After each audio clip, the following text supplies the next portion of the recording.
In die nuus vanaand. President Cyril Ramaphosa sê hy verwag 'n goeie ontvangs van die Amerikaanse president Donald Trump môre in die Withuis. Ekonome sê besparing en besnoeiing is enigste oplossing vir 'n werkbare begroting.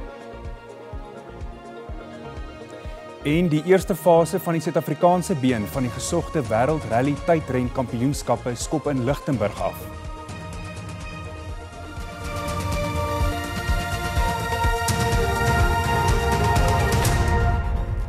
Goeienaand en baie welkom by die nuus in Afrikaans. President Cyril Ramaphosa sê hy sien uit na 'n goeie ontmoeting met sy Amerikaanse amptgenoot Donald Trump môre. Ramaphosa het met die media buite die Suid-Afrikaanse ambassade in Washington DC gepraat. Die samesprekings tussen die twee lande sal na verwagting 'n aantal kwessies aanraak, insluitend handel en tariewe, sowel as die omstrede kwessie van die sogenaamde Afrikaner vlugtelinge wat na die VSA verhuis het. Hulle beweer dat hulle geteiken word deur onregverdige en rassistiese wette in Suid-Afrika. Die president is positief oor die gesprekke wat nog gevoer gaan word. Looking forward to a really good and positive meeting, and we're looking forward to a really good outcome for our country, for our people, for the jobs in our country, and good trade relations, and to normalize relations between our two countries. Oor handelsbetrekkinge het hy die volgende gesê. Trade relations are the most important. That's what has brought us here.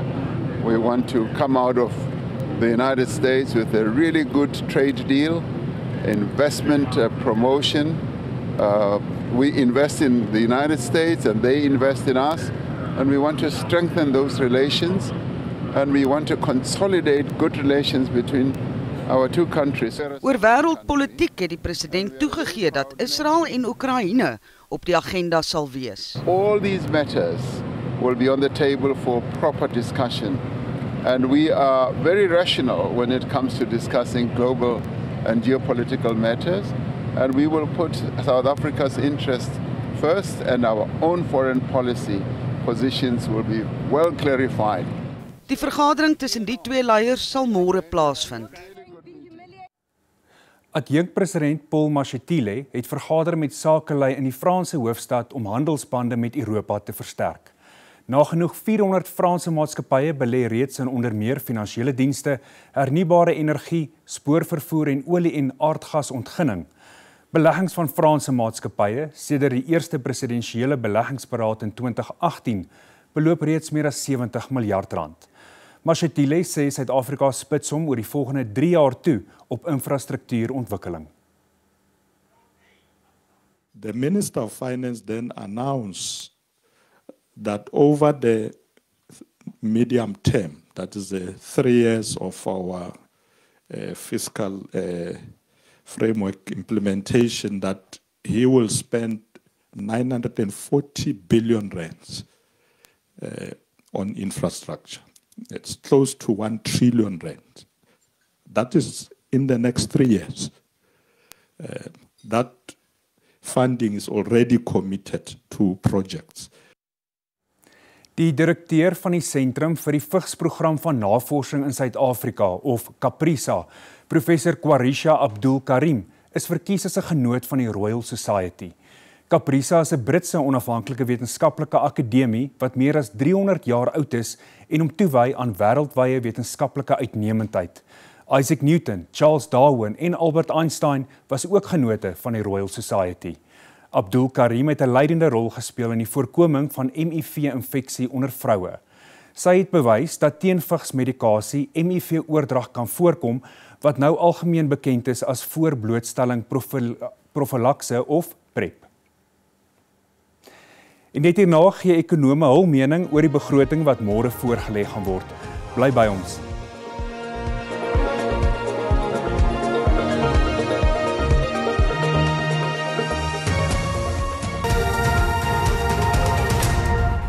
Baie welkom terug. Die minister van Finansies, Enoch Godongwana, moet 'n balans vind tussen beperkte hulpbronne en besteding wat aanvaarbaar sal wees vir alle partye in die regering van nasionale eenheid. Godongwana sal môre die derde begroting met nuwe projeksies wat ekonomiese groei, inkomste as ook ander maniere om die belastingtekort aan te vul bekend maak. Dit moet egter gebeur met minimum impak op openbare skuld. Die regering sal ander maniere moet vind om inkomste te genereer nadat pogings om belasting op toegevoegde waarde te hef misluk het. Ekonome glo nie die regering sal 'n welvaartbelasting of koöperatiewe inkomstebelastingheffings instel nie, maar eerder kyk na 'n brandstofheffing en toesien dat die inkomstediens meer belasting insamel.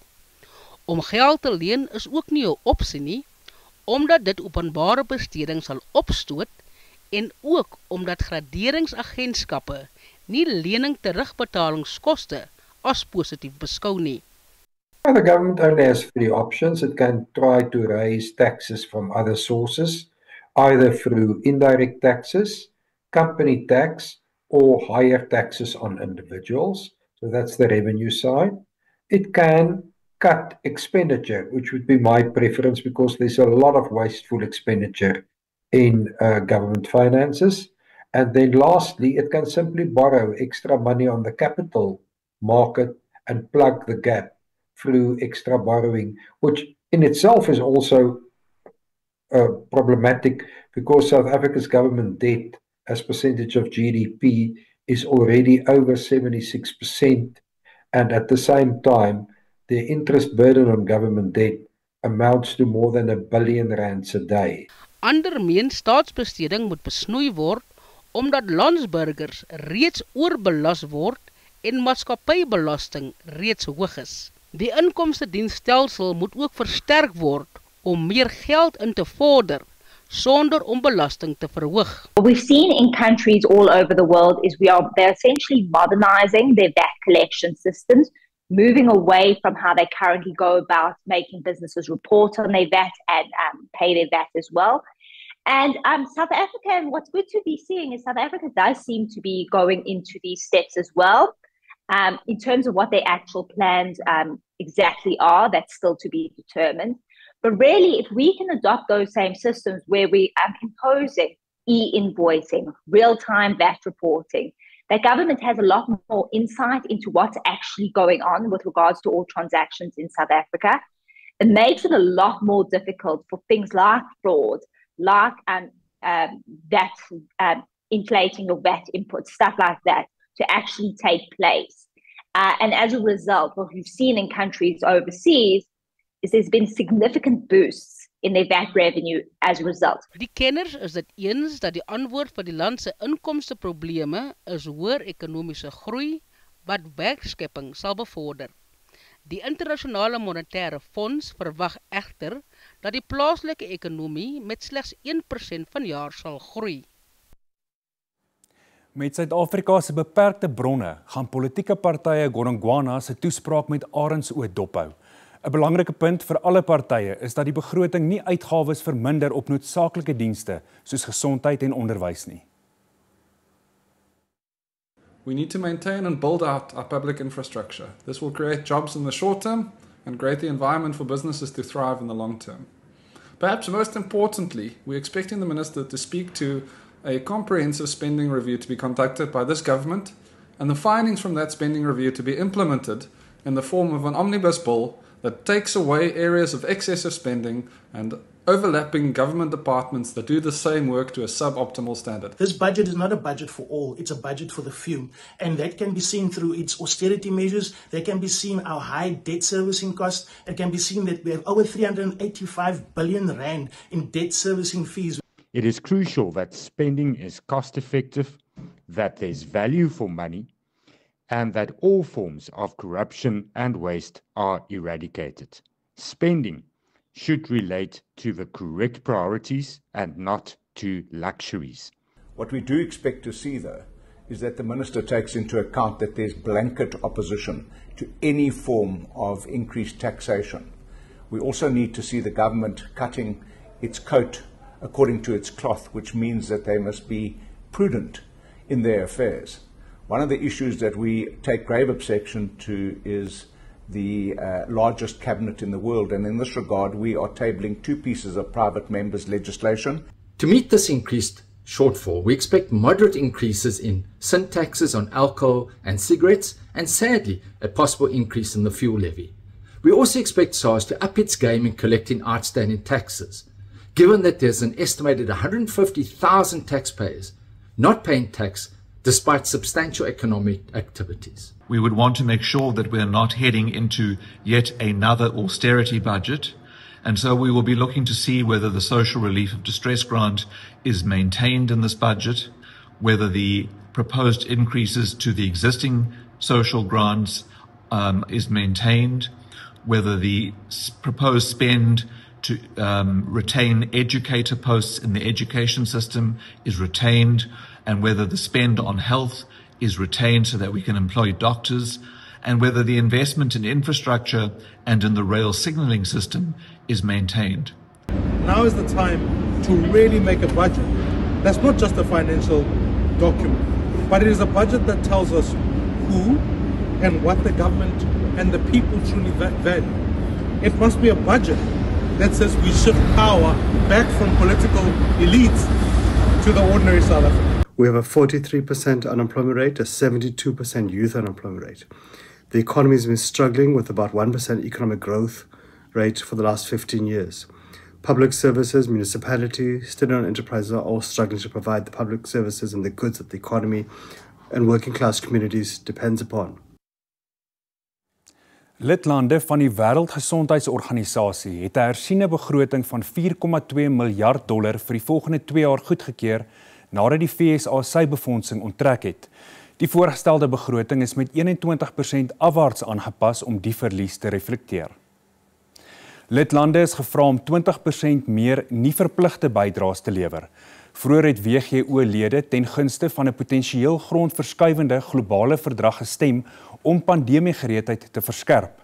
124 lande het ten gunste van die verdrag gestem na 3 jaar van moeilike onderhandelinge. Niemand het daarteen gestem nie, hoewel Pole, Israel, Italië, Rusland, Slowakye en Iran buite stemming gebly het. Die verdrag sal eers formeel in werking gestel word as 'n patogene deling ooreenkoms bereik word wat tot 2 jaar kan neem.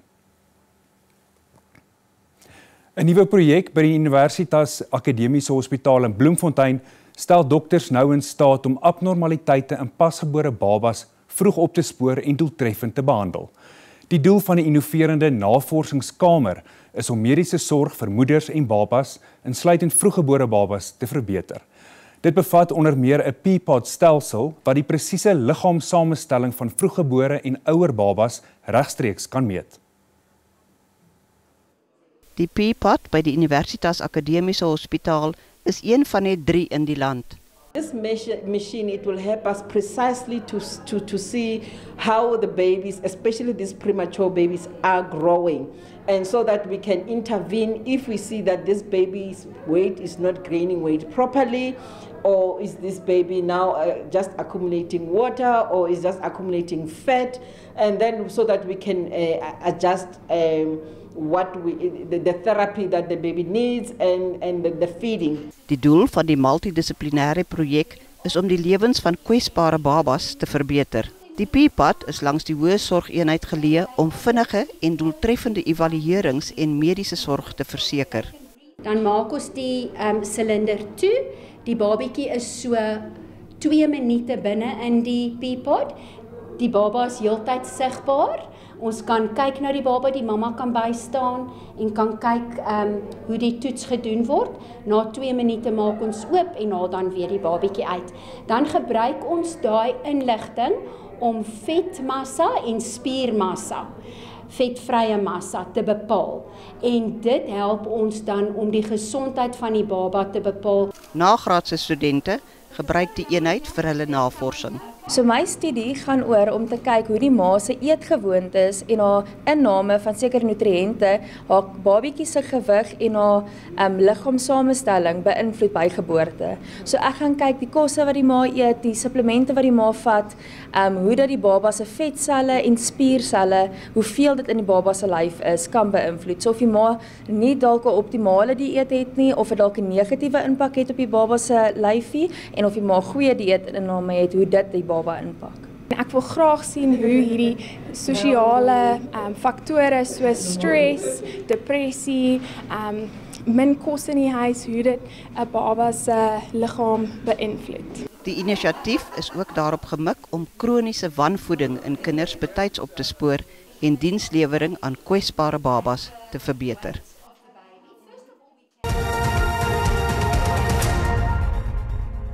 En nou vir die markaanwysers soos kort gelede om 8 uur.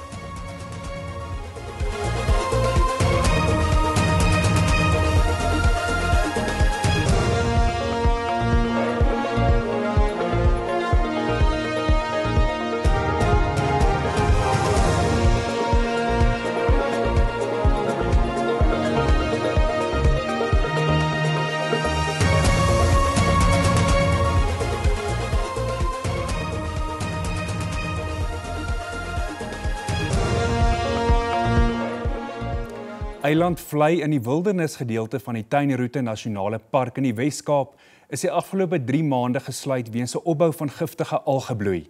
Wetenskaplikes by Sanparke sê egter met kouer weer op pad, wat lei tot 'n afname van die blou-groen alge, sal die meer binnekort weer oop wees vir die publiek. Intussen het byna 200 voëls sedert die begin van die jaar in die park gevrek weens 'n uitbreek van botulisme. Cyanobakterieë vorm skuim in mere, damme en riviere. Dit het 'n kenmerkende reuk en kan gifstowwe produseer wat skadelik is vir mense, diere en waterlewe. These typically sort of originate in agricultural landscapes, we get fertilizers and sort of nutrients from wastewater treatment works, and also naturally it occurs. A lot of, particularly in lake systems, we get a lot of plants and animals that die and they settle out, and it's just organic sort of nutrients that then surfaces. Met kouer weer is die alge besig om af te neem, maar meer toetse is nodig voordat die meer weer vir die publiek oopgestel kan word. Our latest results that we took looking at the cyanobacteria is that we didn't find any potentially toxic producing bacteria in the system, and using satellite imagery as a sort of one of our tools that we're looking at sort of just the spatial extent of the bloom in the lake. Intussen het 'n uitbreking van botulisme tot die dood van byna 200 voëls in die park gelei. Alhoewel dit deur 'n ander bakterie as blou-groen alge veroorsaak word, floreer dit in soortgelyke toestande. When certain conditions come together, certain environmental conditions, for example, it gives rise to this toxin and this toxic strain that particularly affects our birds. And it's quite concerning because it leads to their paralysis, it leads to them drowning and having respiratory issues, and if not caught in time, often it's just leading to large-scale deaths. Lawrence sê die publiek moet Sanparke kontak indien hulle enige voël sien wat lusteloos voorkom of indien hulle enige karkasse opmerk. Tanya Krause, SAK nuus, wildernis in die Wes-Kaap.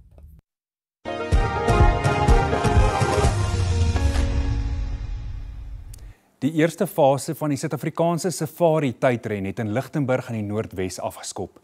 Die Suid-Afrikaanse been is die 3de ronde van die gesogte wêreldrally tydren kampioenskappe. Die 5-daagse byeenkoms wat verskeie bane reg oor die Noordwes-provinsie insluit, word by die Sun City oord gehou.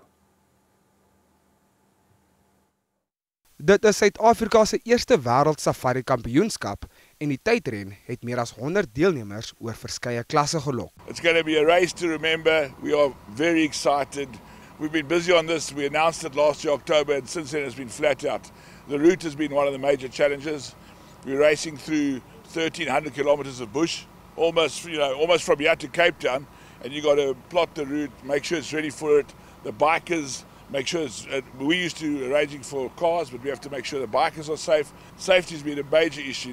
We look after, we go according to the FIA regulations, and we've got helicopters, ambulances. It's a privilege for us as NWK to be part of this SA Rally International Championships. We are the official fuel partner for them during this event, and we are involved because our communities are important to us. The rally passes through our communities and our province where our businesses are being run and operating in.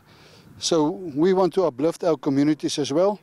And hopefully by doing this, we'll stimulate the economy. Die Suid-Afrikaanse Safari tydren eindig Saterdag by Sun City. 'n Ervare afrigtingspan kry onder meer die lof vir die sukses van die Amajita sokkerspan. Die onder 20 nasionale sokkerspan wat vir die eerste keer die Afrika Nasie Kampioenskap gewen het, 'n helde ontvangs by die OR Tambo internasionale lughawe in Kempton Park gekry. Die Amajita is onder luide gejuig verwelkom. Die Afrika kampioen was gefokus op die veld met geen onnodige draaie of skoppe nie. Hulle spel was eenvoudig en 'n resep wat hulle teen van die beste spanne op die kontinent ingespan het. Coaches Hugo Bruce, Desiree Ellis. Young men who have achieved. Sometimes if it doesn't work out for us tactically because the opponents also would come up with their tactics, we must have the character to fight. And indeed, in most of the games, you would find that maybe we don't start well, but we're able to come back. Mdaka is vereer as die afrigter van die toernooi, met 4 van sy spanlede in die span van die toernooi. Na sy uitsonderlike spel is Tylon Smith as die speler van die toernooi gekroon. I feel blessed because this is an amazing gift for me. But this is the first of many, but I'm really grateful for this opportunity. En Fletcher Lou Smith het die veiligste paar hande. We did it. We made history and I'm so proud that I could have been a part of this incredible team. It was difficult at times because the coaches, they fight a lot with us. And at times we feel like if they were in our shoes, they would understand the problems we are facing on the field. However, they came up with a game plan each and every game and they had belief and trust in us that we could execute the game plan. And we did that very well. Die Amajitas het nou aangesluit by Bafana Bafana, Banyana Banyana en Amajimbos om sukses op die kontinent te behaal. Dit is terug na die boeke vir van die Amajita spanlede voor hulle oefenkamp vir die onder 20 wêreldbeker toernooi in Chili in September. En dis dan al vir vanaand. 'n Mooi aand verder vir jou. Totsiens tot môre.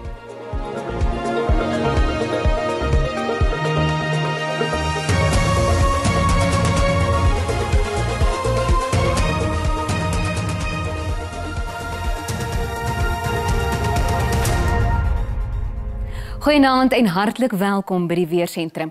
Vanaand kyk ons na 'n koue front wat inbeweeg oor die Weskaap. Dit bring baie swaar reën oor 'n groot gedeelte van die Weskaap en dit sal baie nat wees oor 'n groot gedeelte van Suid-Afrika. Ook sneeu neerslag oor die Klein Karoo. Dit strek tot in die Ooskaap. 'n 60% kans vir reën oor die Ooskaap en dan 'n baie sterk wind wat sal voorkom veral hier oor die suidelike punt van Suid-Afrika. Ons kyk nou na die toestande vir môre en dit is nog steeds winderig oor 'n groot gedeelte van Suid-Afrika, veral langs die kuslyn en nat oor 'n gedeelte van die Noord-Kaap, die Wes-Kaap. Dit bring 60% kans vir reën en dit is die koue front wat oor die binneland beweeg en ooswaarts beweeg en dan steeds 'n baie sterk wind hier langs die suidpunt van die land. Ons kyk nou na waarskuwings wat uitgereik is en dit is dan ook vir baie ons onstuimige seetoestande weens 'n stormwind langs die Weskus, die Suidkus en dan baie swaar reën oor 'n gedeelte van die Weskaap, die grootste gedeelte van die Noord-Kaap, dit strek tot in die Ooskaap en dan ook sneeu neerslag oor die Klein Karoo wat strek tot in die Ooskaap.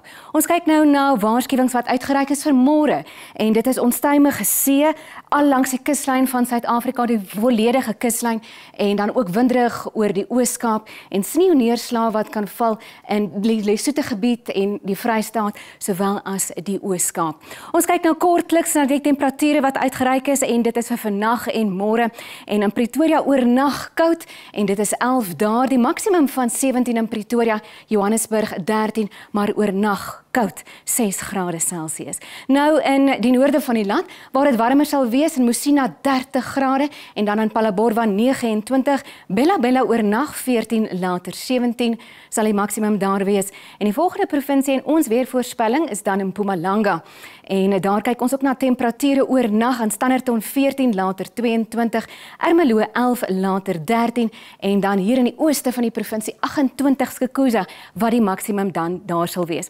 Nou in die Ooskaap waar dit ook vlak in die 20 sal wees, KwaZulu-Natal eerder, Durban 22, Kokstad oornag 8, later 12 en nou in die Ooskaap. En dit is ook waar dit nat sal wees en Makanda 15, Klebega Suid-Afrika oornag 11 later 19 en die volgende provinsie in ons weervoorspelling is die Wes-Kaap waar dit ook baie nat sal wees. Kaapstad 14 is die maksimum môremiddag en die volgende provinsie is dan die Noord-Kaap, effens warmer daar en Appington 13 en Sutherland steeds koud 1 later is 7 en dan terug in die binneland in die Vrystaat.